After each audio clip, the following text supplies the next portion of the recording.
Good morning. So we're taking a little walk in the garden. We're gonna go and look at the garden that gets sun.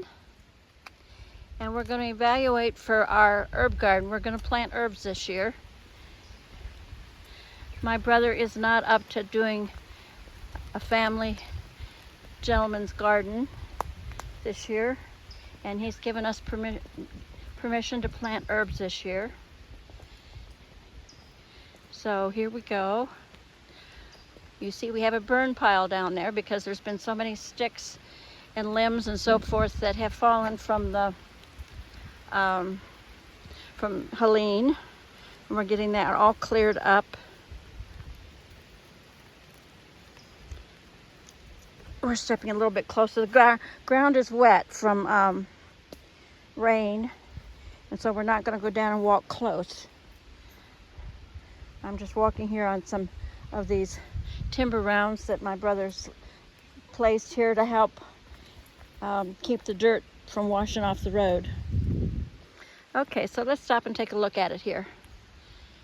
So that's up towards my house, and we've got climbing roses over there. This is the top of the garden. We have all the gladiolus that we planted from our friend Guillaume. These were his grandmother's gladiolus, and when he left his house, he dug things up and gave them to me. So here we have a terrace garden, and trees have been cut down so that we actually have sun for the most part, maybe at least 6 hours a day, depending on the time of day, of course. So Larry has tilled up the garden. Let me walk here, it's a little dicey.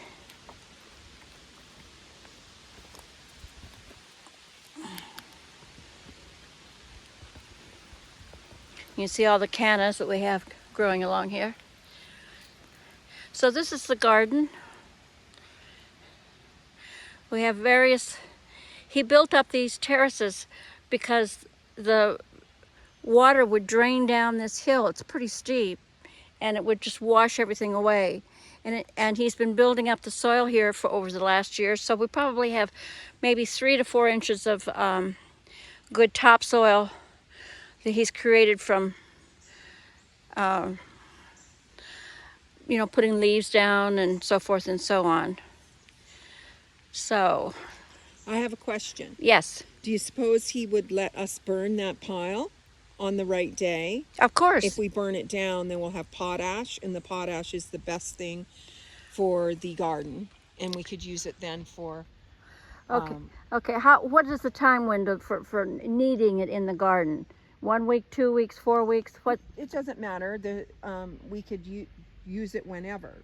Okay. When you burn it, and then it burns down, and then all the ashes that are left and some of the smaller little pieces of wood are really good condominiums, I call them, for beneficial microbes to live in. And the potash is really, really good for the soil, and I think that pile is probably a lot of remnants from the hurricane that has happened. So to burn it in a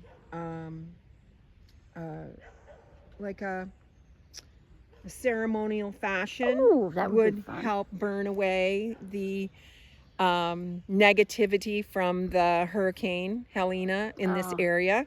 We could do a little ceremony and bless it and send it on its way, and then turn it into something really beautiful, because the potash is one of the most beneficial things for the garden. So I agree 1,000%. And when I spoke with Larry 2 days ago, he wants to burn that, but he wants to burn it on a day when it's going to be super safe. Everything's wet around it, and we'll have hoses ready to go, so in case there's anything, we'll have rakes and stuff, so if there's any embers that fly. So yes, we have done burn piles here before, and we know how to do it safely. So yeah, and I can help with that. Yes. Well. Yeah, the more hands the better, just in case. So I also would like that the next time we come out here in preparation for sowing, that we have a blessing. Mm-hmm. A blessing of the land, the blessing of the seeds. And I wanted to ask your opinion about, it's very important in terms of frequency to, do you mind if I focus on you? No, it's fine. Okay. So I wanted to ask you in terms of frequency, and some people make a case for, putting their saliva on the seed so the seed will give what that person needs. And also the business of walking barefoot in the garden. Mm-hmm.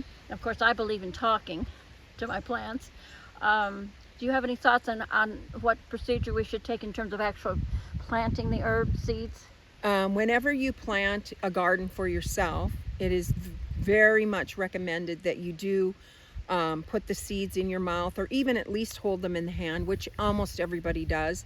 So if you wear gloves to dig in the dirt, I would take your gloves off and at least hold the seeds in your hand, because the seeds are a living being and they will read your frequency and see what you're missing, and then those seeds will go get through the roots whatever it is that you need to make your body more balanced and come into the perfect balanced life energy for yourself.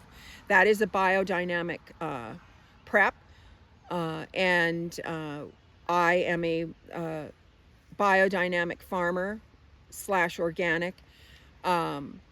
So I believe that those things are really, really important. Really, in the end of it all there is energy. So we have frequency, and the seeds hold a frequency and you hold a frequency. So it's marrying those two frequencies together and bringing in the most healthiest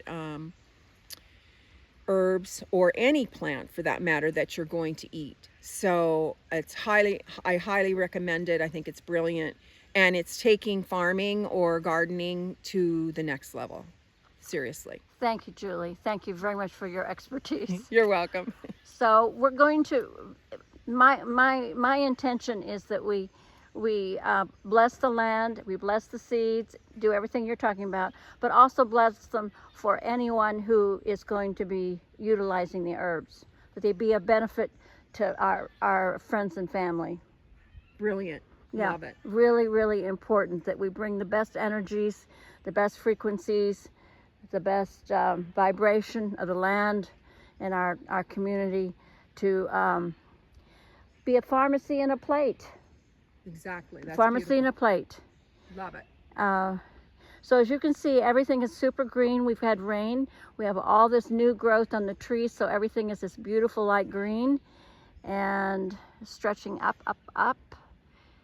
It's overcast. It's like 54 degrees today, and we're Larry has already tilled up. You can see there's a strip of land down there, goes the whole length. He's done something, and then he's done all this through here, and then we have the weed fabric that's already down, and there's already holes from previous plantings, so that we can and he's weed whacked all this, so that's everything's trimmed and beautiful. And I think we can plant the whole garden depending on how many seeds we have. Yeah, I think we That'll definitely be self-limiting. Yeah. And we did buy the marigolds to put at the edge of every row, beginning of every row, to help with and because we have a herd of deer that come through this property. We have deer, bears, possums, raccoons, all sorts of creatures that come through. We will need to protect the seeds. Now, is there anything we could grow on the climbing that was for the beans? Remember we have that arch there? Yeah, well, we'll have to come up with something clever. Maybe an edible flower that we can put in our teas. Yeah, would okay. be brilliant. We'll think about that. That way, that's already there. And my brother did put that up because I had seen that done. This cattle, what do they call it? Cattle wire. Yeah, it's cattle fencing. Cattle fencing that you can bend it in a hoop, and it's a very good way to get an arbor. Relatively inexpensive. Okay, well, I think this is a lot of work in one day, don't you? Yes. Is there anything Back to your communication about the varmints. We will bring over a white cloth, and that cloth will protect against the deer especially, and other little critters. What ends up happening is they will take one bite and then leave the rest, and it's just not cool when they do that, because then you can't sell that one item. Or some people will eat it, but a lot of people will just not. Yeah. And it just ends up going in the compost pile. So we'll use the white cloth, and then that will help against any frost. Okay. The cloths are graded, so we can get a light cloth for the summer, but the heavier cloths are great. It will take your plants and save them from any frost. In the fall. Yeah, in the fall. Okay, and spring. yeah, Okay. and winter even. Yeah. Okay. So it doesn't really get that cold here. Maybe 1 or 2 days it goes into the single digits. So those cloths work great Oh. to keep your whatever you're planting safe from frost. It's when you get a week of single digits that you're not going to be, you need to be in a greenhouse if you're having that kind of weather. But traditionally here in Western North Carolina, we do not have the cold snaps of weeks on end of freezing like, say, North Dakota would. Right. So with that, we will bring over those cloths and protect and be ready for anything, really. Thank you so much, Julie, for your marvelous knowledge and expertise, and this is going to be a really exciting project. Thank you so much. That's enough for today. Y'all take care. Thank Bye-bye. you. Blessings.